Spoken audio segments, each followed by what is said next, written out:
Charles Barkley was totally right about Nikola Jokic and the Nuggets in 2023 when he said this. Whoever Denver plays, they're going to win. They'll have a much easier time with the Heat than the Celtics, though. I haven't changed my pick since the playoffs started. The Denver Nuggets are going to win the World Championship. I mean, if you don't like the Joker, there's something wrong with you as a person. So true. But right now, the Nuggets are 11-9, sitting in the 8th position in the West. And honestly, they would be much lower if not for Jokic. So now, Chuck has a totally different view of Denver. I will say this about Denver, though. I hope they make a trade. You cannot waste the Joker's career. He is the best player in the world. They won a championship. I know, but he's like, they could win again. They let 2 guys go off the bench that were very vital to them winning the championship. They bench is weaker than water. And Chuck, I think you need to add Jamal need to step his game back. Well, Jamal needs to step up, but you got to bring some guys off the bench. Yeah, they won a championship, but they just let guys go. If you got a guy that great, you got to win some more because he got another 5 years. When he gets older, his game gonna still be fine because he's not the most athletic brother in the world. But I'm telling you, you cannot waste this guy's prime. This guy's the best player in the world. Get greedy. They certainly aren't greedy enough, and here's why Denver should listen. The Joker is in historic form right now, and he's not slowing down. But then, he can't slow down. Not if the Nuggets are to remain championship contenders. Right now, he's among the top players in scoring, assists, rebounds, and steals. But even with a prime Joker in hand, Chuck feels Denver is not playing their cards right. You see, Jokic already missed 3 games this season due to personal reasons, and the results have been ugly. 2 of those losses were downright embarrassing, but this isn't new. Over the past 3 seasons, their record without the Joker is 10-18, and that's not a stat for a team hoping to build a dynasty. But it gets worse. The Nuggets' net rating last season was negative 8.6 without Jokic. This season, their net rating has doubled to negative 17.9. That means Denver are twice as bad this season as they were last season without Jokic. But there are several reasons for this, and one of them is Jamal Murray, who has been way off his game. Jamal Murray, 13 points by the second highest paid player on our team, who just sucked our wallets dry with a max contract in the offseason.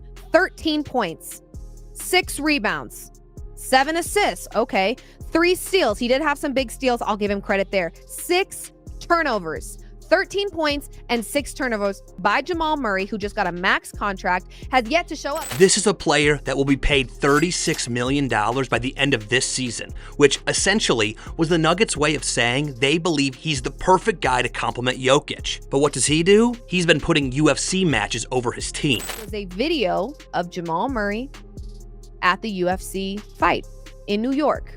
I know it was in New York, not because I pay attention to UFC, but because one of my best friends was also there. And she actually texted me and said, "Why is Jamal Murray here? Isn't he playing tomorrow?" And I said, "You're correct. He absolutely is playing tomorrow." This is why Shaq made sure Chuck remembered him while condemning the Nuggets' misuse of Jokic. And Chuck, I think you need to add Jamal need to step his game back. Well, Jamal needs to step up. Yeah, it's that bad. Denver can't keep leaning on the excuse that Jokic makes everyone better when their so-called second star can't carry the load when it matters. And when it matters is now, while the Joker is still in his prime. This isn't just a great player on a good team situation. This is a generational talent capable of altering the NBA landscape. We've seen this play out with the Warriors and Curry, but the Dubs didn't rest on one championship. They got reinforcements for Curry and kept them, and next thing we know, they won 4 championships. Frankly, there is no reason why the Nuggets can't replicate this, especially considering Jokic's insane form. But how can they do it? The change at Denver needs to start with the coach. But oftentimes, people debate how much impact Michael Malone's coaching had in the Nuggets' success over the years. For many, most of it has been Jokic's brilliance, while the coach offers little support. In fact, people like Shaq don't even believe a coach really does anything. See, you just don't believe in coaching, and you're just wrong. Yeah, I'm not wrong. Coaches I got 4. Coaches are important. You didn't know. Yeah, Phil Jackson, bro. And you had the 2 greatest coaches that ever do. But then Chuck rightly explained what a coach does here. There's less than 5 superstars in the NBA. Maybe somewhere 5 to 7. And then there's some all-stars, and then the rest of the guys are just good, really good basketball players. They need coaching, they need structure and things like that. Well, I don't know what that feels like. There really is no doubt that for a sport with 82-game regular seasons and playoffs, teams need to be able to survive without their main man. Players need strategy, positioning, and belief that they can execute. Also, selecting the right players to trade for or off is the responsibility of the coach. And without all this, any team is just chaos and sneakers. But so far, the Nuggets look pretty much like that when the Joker is not playing. That's why Charles Barkley rightly suggests that they trade soon. I will say this about Denver, though. I hope they make a trade. You cannot waste the Joker's career. When a player is in year 10 averaging a 30-point triple-double, leading the league in assists and rebounds, and somehow shooting over 50% from three, come on, man. That's some NBA 2K on rookie mode dominance.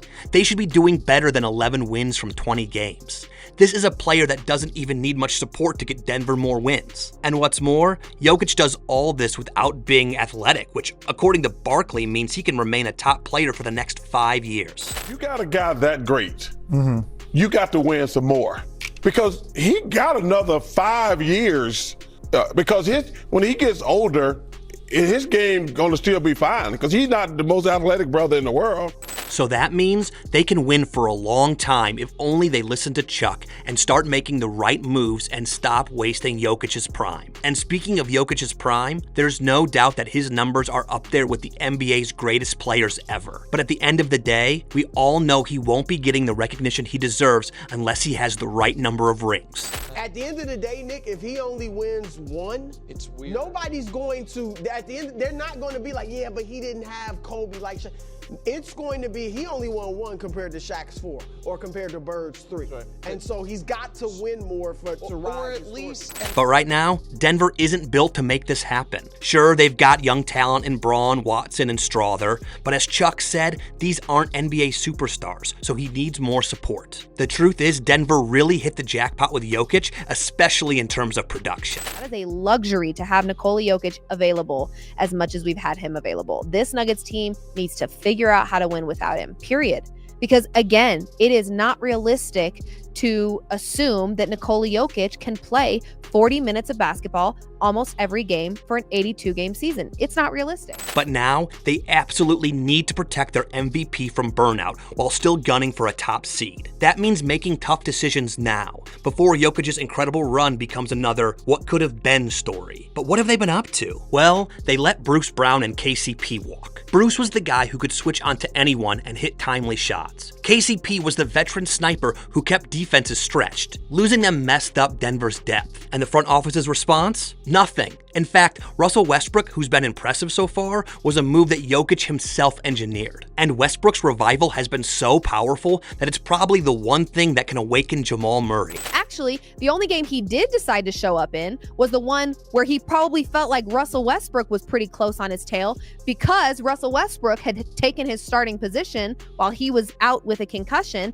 And then the game that Jamal Murray comes back, he's got 28 points. So Jokic is not only putting in the work on the court, he's also helping them make the right trades? Now, that's another reason why Chuck rightfully called him the best player in the world, and why the Nuggets need to get greedy for more championships. But I'm telling you, you cannot waste this guy's prime. This guy's the best player in the world.